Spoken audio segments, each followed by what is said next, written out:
So thank you guys for joining us. We'll get started in just 1 minute here, but if we can do a quick technology check, if anyone can put in your chat that you can hear us and you can see our screen, so we can make sure all that's working before we get started. Awesome. Thank you very much. Then I think we can go ahead and get moving. Thanks for coming to today's webinar. It's going to be on tools to build a better event website. So this is going to be a little bit different from a lot of the webinars that we do because it's going to be focused on things mostly other than RunSignup, TicketSignup, GiveSignup, and kind of outside sources that you can use to really enhance the event website that you get. Couple quick housekeeping notes. This will be recorded, so if you have any questions, you want to go back and take note or look at notes, we'll send out the slides along with the recording tomorrow. There are also some areas that are like linked or that you have a visual so you can see and copy what it is that you want to do. So we'll send all of that out. If you have any questions during the webinar, you can go ahead and put them in the chat. Usually it's on the right-hand side on your GoToWebinar panel, and we will try to answer questions at the end. If we don't get to all the questions, we will come back to them and get back to you after the webinar. A couple quick things we're going to follow today. We'll do a very quick overview of event websites. Then we will move into some color palette generators, Canva and graphics for your website, and how you can use AI for some of your copy. Intro to event websites. This is basically just, what are our event websites? Whether you are using RunSignup, TicketSignup, GiveSignup, all events are getting an automatically created event website when you set up your event. That just happens from the information that you put into your wizard. Initially, you're going to get a very simple template out of that. These have been recently updated on tickets. There's some more updates coming out on RunSignup, but either way, you're going to see kind of a quick version of your key information is created automatically from your wizard. You can just use that as is, but if you're here today, my guess is that you're interested in making it a little bit more branded and a little bit more personal for your event. From there, you can kind of customize colors, logos, images, content, and a lot of what we're going to cover today is kind of ways to help make that part easier. You can add basic system image pages. Those are going to be things that are tied directly to your event information, so stuff like donating, photo pages, results pages, information that is tied to your event specifically. You can add any other sort of pages that you want, so there's no limit to how many menu items and pages you can add. And you can organize those to make it really easy for people to find just like kind of any real website out there. And if you haven't used the new website builder on RunSignup, this is the same website builder that has been used in tickets for a while. It's a really easy, intuitive website builder, and I'll do a very, very quick demo at the end of this just so you can get an idea how to work inside of it, but it's going to give you a lot more flexibility than the old website tools. These are always going to be free, so it's always going to come with any of your events. How do you get started with setting up your website? The one kind of thing that is going to be different here amongst audiences in general, if you are using RunSignup or TicketSignup or GiveSignup, all the website builder is going to look exactly the same. There is one extra step if you are a RunSignup, GiveSignup customer using a registration event, and that is that there was a legacy version of websites available on those sites. So you actually need to turn on website v2. You can kind of see over here how that looks. Again, I'll show you guys live as well. But when you toggle it on, that'll switch from your old website view to your new website view. You can turn it off on and off as many times as you want. So if you make changes and then realize you don't like it, you want to make more changes, you can always just switch it back off and come back to it when you're ready. One other thing that I will cover in the demo is cover pages. And so this actually is true for all types of events. Cover pages do still exist. If you have a cover page that you set up, you can still keep it. But I think the more you work in Website Builder, you'll kind of realize there's a little bit more flexibility and you can actually make your pages look a little bit better in Website Builder. So you do have to actually disable your cover page if you want another page to be your main page. Just kind of keep in mind if you have a cover page that at some point you might want to replace that, that you'll need to go back in and actually turn off your cover page. So I'm going to go through just a quick demo. We do have a very full webinar and some other documentation that you can go through to make sure you know what you're doing with your website. But just to give you an idea what this looks like for races, the first thing you're going to have to do, as noted, is that you're going to need to enable your website v2. So this will automatically be off. You just enable it, save it. Anytime you want, you can come back in here and re-disable it. From there, the only other setting on here is website builder. I will show you quickly, this is a website builder on a ticket event that has a cover page. And so the way that that is going to impact you is you'll see it up here at the top, which means it's superseding this info page. So you're not actually seeing the info page because you're seeing the cover page. And you can see what that looks like here. If you wanted to turn that off, you can edit, and that'll take you to the cover page section. Just disable it. And then when you come back to website builder, you can see that now that is grayed out. You are now showing the info page as your main page, and now it's going to look like this page that you set up here. The basics of where you can find things, and this, I'm going to use the race example here, but it's essentially the same for all of these on tickets, except occasionally there are different types of actual components. Your main branding options are going to be under theme options here. Just quickly going over them, logo, that's pretty self-explanatory. It's going to show on the left-hand side of your website. Your color scheme, you can set a fully custom color scheme if you want, so you can go in and update that as much as you want. And then there's two types of banners you see here. One is going to be your homepage banner, and one is a page banner. Fairly self-explanatory, but you've got homepage here. And then if I go to another page here, I'll have just this color banner here. Both of those are customizable, so you can use an image on your page banner, but it's going to show on all of your pages. And I'm just going to look at the homepage banner here, but you can kind of get an idea what the flexibility is. So there's different layouts in terms of how you want it to look. You can include automatic information on it, or you can hide that, or you can change it if you want your event, instead of having the date, to say Saturday. You can kind of customize all of that there.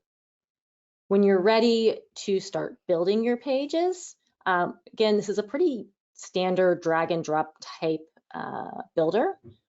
So at the top and at the bottom of each page, you're going to have an add a new section. That just means adding one of these containers here that'll be either one column or two columns. Once you've added a new container, then you can add individual components. So I will say this is going to show up here as a title. You can use that or not. If you want to have a custom, if you don't want to have a title for that, you don't have to have anything in there. You can just delete it and it won't show at all. When you're ready to add a component, you're just going to pull this up and it'll give you a whole bunch of different options there. You can add them, whatever you are interested in showing. I'm just going to do event tiles here for the sake of adding something. And that's going to show, I don't have that open. It's going to show the little block with what your race options are. Once you have some sections and components here, you can see the arrows. So, if I have two sections here, or I'm sorry, two components here within the section, I can move the order of them, either with the arrows or by dragging and dropping, or I can move this whole section up and down along my website. So you can move things around on the page. You have some settings here, so you're going to have settings that will exist, again, for the whole section, where it'll let you set style for that kind of group of components. And then you'll have settings that are specific to each type of component that you have. The last thing that I'll show you is a quick look at the menu, so you can set up any sort of menu options that you want. Again, at the top and bottom, you'll have options there. If I want to create a new menu item, I want to have several pages under, I'm going to pick a new drop down. Let that start. And then I have one page that is defaulted. I can customize that by going to settings, or I can add more pages under that drop down. And that's kind of a very quick look at how Website Builder is working. All of that will work into what else we are going to cover today. Very quick update on just kind of baseline. If you do nothing else, I think the biggest things you can do to make a big impact fairly quickly and easily are just to update some of your basic theme items. So making sure you add a logo, that you add a color scheme, that you update a homepage banner, and that can really give you a lot of a really good customized feel without doing anything else. So you can see these two here, those are the only updates that they made to these events, and they still look really nice and branded. I'm not going to let this whole GIF run because it's really long, but I just threw this in here because I think it's useful to see just how much variety and flexibility there is within the websites that you can create. And we will move on to the first of our tools. So this is going to be color palette generators. Awesome. So we have several different color palette generators that are online and free options for people to use when creating a logo. One that I really like is Canva. If you go to the next slide here, there's a fun GIF of me creating a logo. For Canva in particular, I just uploaded the logo and it pulled all of the hex colors that we each have the color codes available for you when you're going to make something else. And something when you are creating a logo that you really want to think about is how many colors you're using. You don't want to use too many different colors, just to keep it simple. And you want to think about the accessibility of it, how many colors you're doing, what colors you're doing. You don't want to have too many dark or too many light, so you can use it on tons of different placements on things. If you don't have a logo, Canva has a really fun feature where you can start with one color and it will give you different complementary colors, or even suggest different color palettes for you. You just kind of think about what type of theme you're doing. If you're doing a summer one, maybe you want to use bright colors, or winter, you want to use more of the blues and whites, somewhere along that line. If you go to our next slide here, Canva has all different types of templates, and we actually have a good blog that shows the different template sizes and what they will look like after you make them on Canva and upload them to the website. So we have templates for creating your logo, your homepage banner, the different subpage banners, and even if you do 2 columns and section headers on your website there. If you go to the next slide, when I mentioned this already, but when you're creating a logo, you really want to think about your race theme, keeping it simple. So if you're, like I said, if your race is in the summer, you want to try to pick colors that are maybe associated with summer, or if you're working with a company, what colors are they using? So in this GIF here, you can see I went into Canva, just created a new design based off of the size I wanted, suggested off the templates that we have. So it's 500 by 500 for a rectangle or a square logo, sorry. And I just simply searched for race logos. I found one that I liked the best and changed it to the colors that I liked, changed the name on there, and I used the element features to find a running snowman, because I thought that would fit for a running event in the winter. And then I found the elements tab again to find a snowflake, because I figured the snowflakes would have a color that I liked, so I used that to change the color of the background of my logo that I liked and make sure that it was still easy to read and could use it in many different places. Next slide. So again, using the templates that we have already on our website, it's a great option. It gives you the exact sizes that you need to make sure it fits where you are putting them on the website. The ways these work is we'll send out this link again, but if you click on the link to the logo template, it's going to open up and say, oh, you want to use this template. Then you have kind of a baseline version that you know is the right size. There are some options where you can, plug and play some images into like existing designs. But you can also just start from scratch and just feel more confident that you are using the correct size for the website. Right. With the homepage banners, Johanna went over this briefly, but there are 3 different options that you can use. We have the full height one, the stacked, and the default. The full height will go all the way to the top of the website page for you, whereas the stacked one, I believe that's best if you have text on your image that you want to display, and then the default will have more limited. It'll cut off the bottom portion of your logo for you, not your logo, your image that you have uploaded on your website. Typically, if you use the default, you're using the default language or wording settings that will say like the race name and date and everything, so that the text is showing up over the image.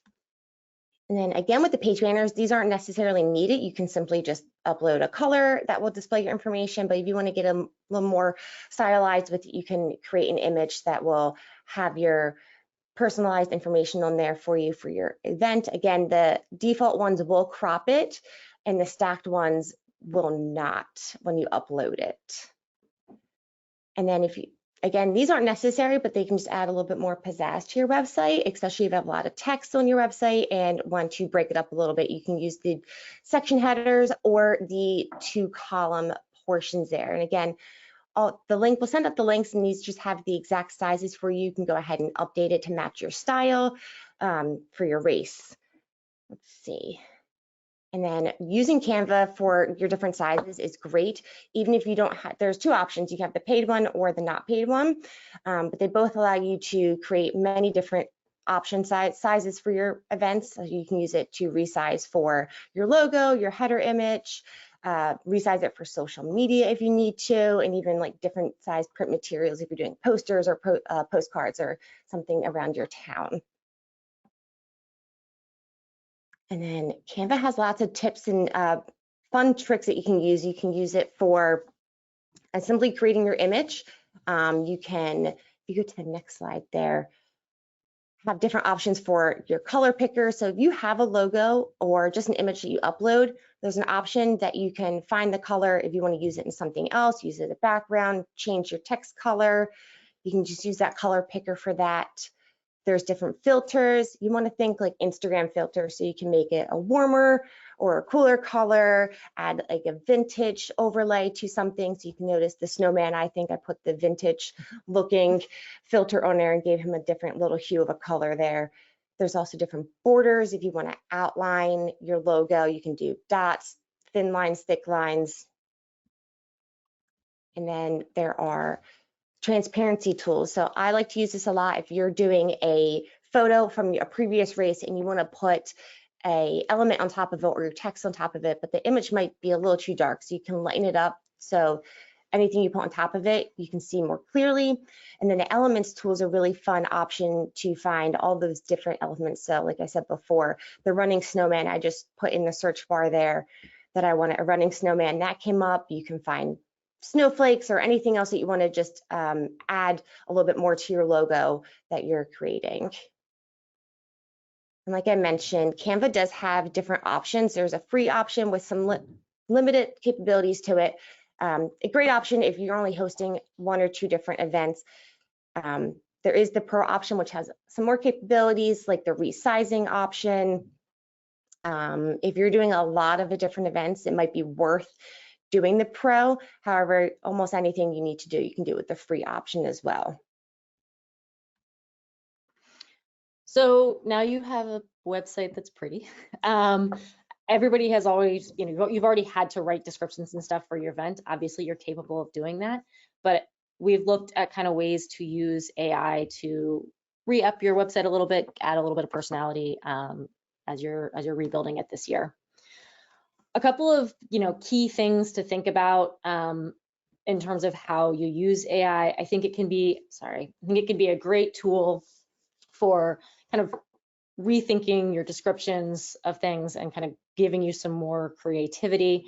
Some of them, and particularly with certain types of content, I think they do a good job of organizing and formatting. So pulling your description that might be like just some simple lines and breaking it up with bolding and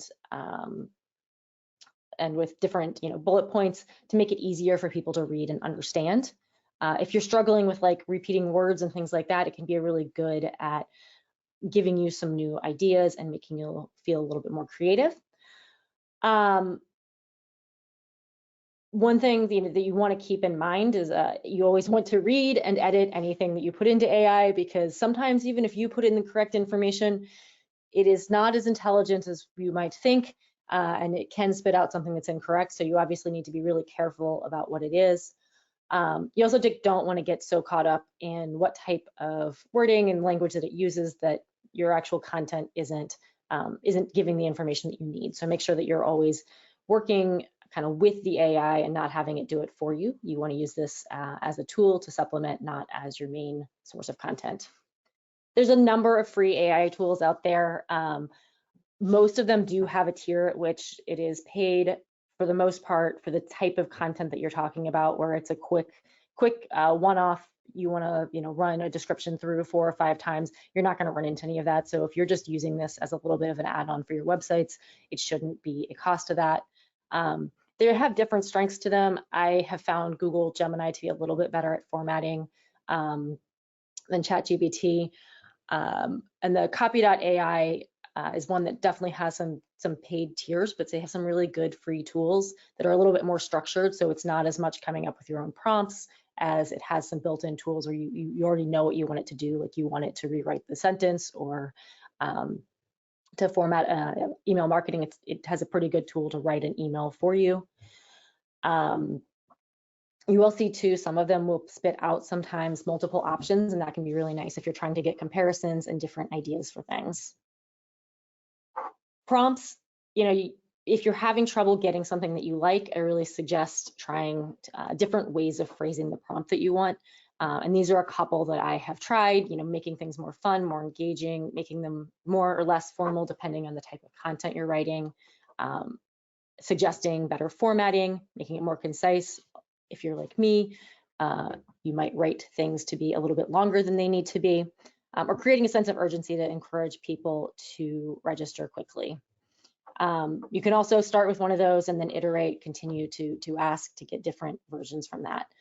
And the way that I would kind of recommend using this, especially if it's something that's important, like your race description, is trying a couple of different prompts and then pulling from it the things that you like. And so I kind of went through a couple of versions of this. And you can kind of see where different prompts spit out information that was good in some ways and bad in some ways. I thought this one had some really good theme to it, some really fun headers, but if I was a race director, might be concerned that it wanted me to call this a sprint because your runners may not feel like that sounds fun or like something that they want to do. Hopefully these are just out of order because that should be number 2. Making the formatting more readable, and so this is an example where it's gonna give you some bolding and it's gonna split out some more bullet points to make it easier for people to digest your content.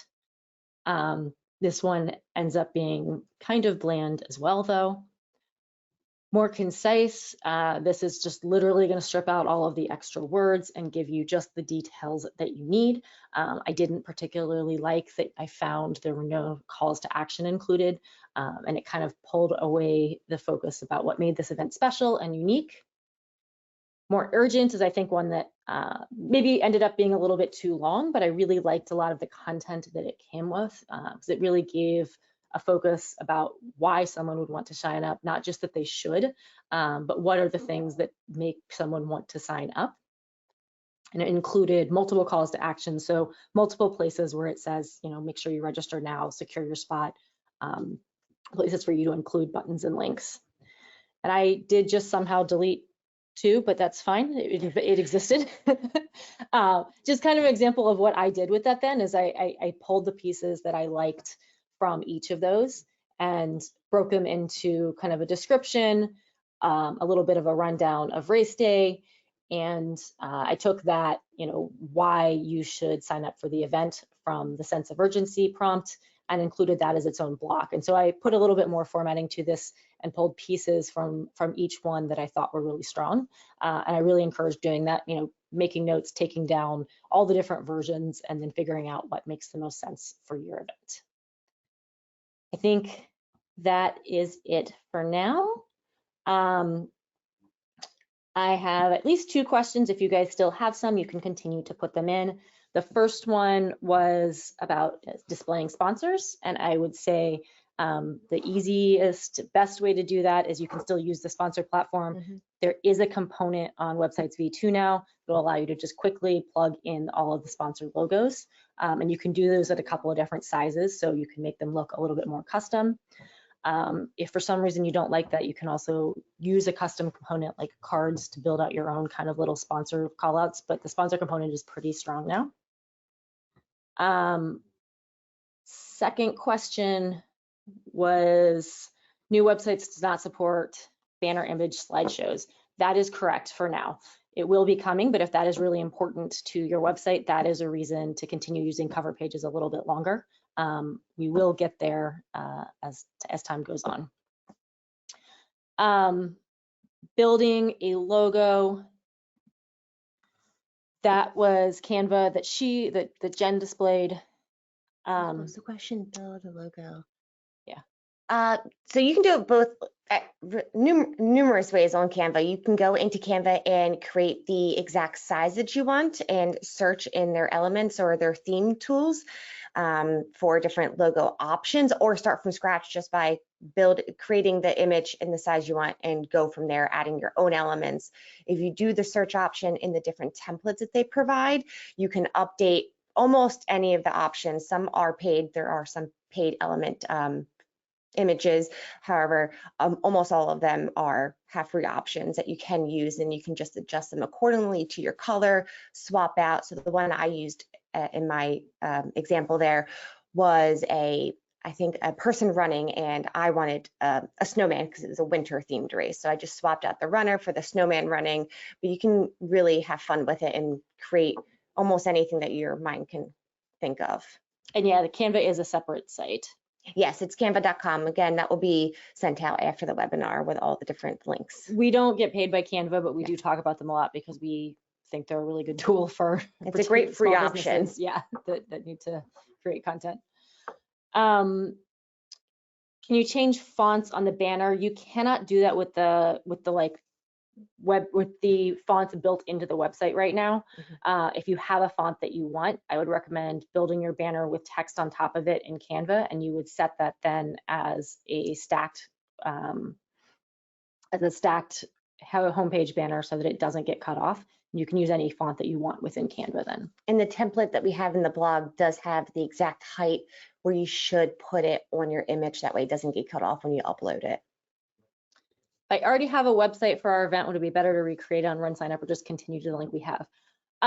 So, I mean, if you have an amazing website and there's a reason that you have it, some people will choose to do that.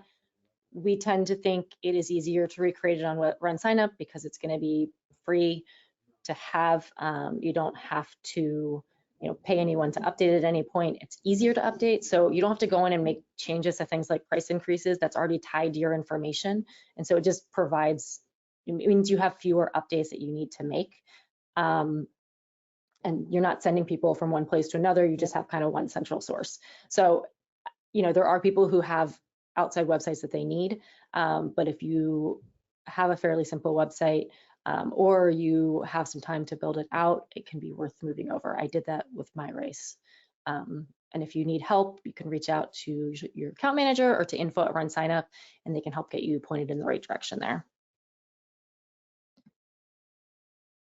When will updated timer websites be available? I'm assuming you mean partner websites, and I do not know the timeline on that. I will follow up with you.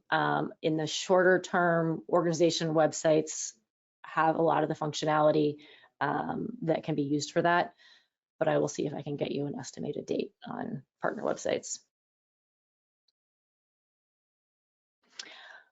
Benoit, can I create a web race page event without making it go live? Yes. So what you're going to want to do is in your race wizard, when you're first setting up the event, at the very bottom of the page, there will be an option for draft mode.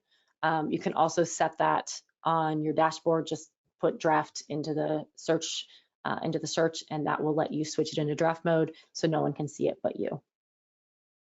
The website is active until you tell it not to be. So, I mean, at the end of your event, typically we recommend keeping it open so that people can come back and find results and photos and stuff, but you don't, but you can always remove it whenever you want. And I think that looks like all of our questions. Yep. So we will send this out. Hopefully you can follow some of the pathways to find some of the tools that we were looking at today. And create a really cool website. Share it with us when you have one. Thanks. Thanks. If you like what you've seen here today on RunSignup's YouTube channel, please feel free to like and subscribe. Comment below with your favorite thing we did today. Tell all your friends, and happy running days to you.